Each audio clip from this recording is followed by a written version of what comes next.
The Honourable Leader of the New Democratic Party.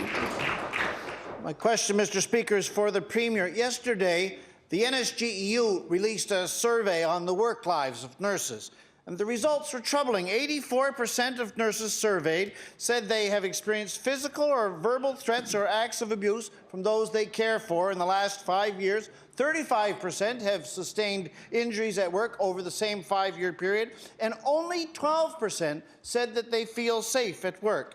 Will the Premier agree, as nurses have requested, to establish a working group that includes union reps, government officials and NSHA management to identify immediate steps to improve hospital safety in Nova Scotia?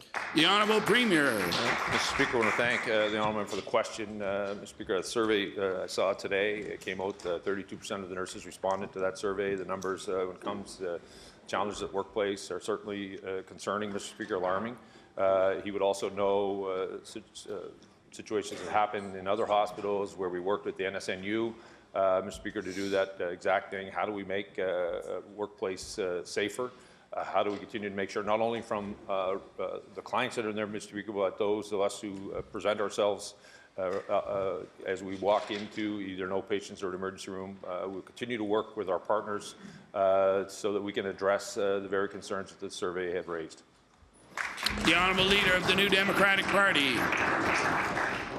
A key focus of the nurses' concern is the inadequate complement of nurses on the floors of the hospitals of the province. 92% of nurses say that their workload in the last 5 years has increased, and 85% say that they work short in their unit at least once every week. Now, the government's responsibility here is straightforward. Hire enough nurses to provide adequate care to the patients of the province. Plainly, that's not being accomplished at the moment, and I want to ask the Premier, when can nurses expect to see an adequate complement of their colleagues at their work? The Honourable Premier. Thank you, Mr. Speaker. We will continue, Mr. Speaker, to hire nurses across our province. The Honourable Member will know almost all of our nursing graduates get job offers within inside of our province, providing them with the opportunity. He would also know, Mr. Speaker, that the physical infrastructure is an important part of that. This survey would deal with a lot of nurses in the capital region. He would know the challenges faced at QE2. He would remember that from his time in government, Mr. Speaker. But unlike what happened then, we're not ignoring the fact. We're continuing to invest in our healthcare infrastructure to improve the environment where our nurses and healthcare teams are working in. We're going to continue to do that as we continue to make sure we have the appropriate number of healthcare providers in those facilities. The Honourable Leader of the New Democratic Party. I would hope that the Premier has registered some alarm that 93% of nurses surveyed said that they feel patients are being put at risk due to nurses working short. They cite an increased number of patients falling because there are insufficient numbers of nurses to provide the one-on-one care that's needed. They speak about increased numbers of bed sores because nurses don't have time to provide the care that's needed. They also speak about missed medications, late medications, medications in error. In the last 6 months, 69% said that they had witnessed themselves what they called a near miss or an adverse event at work.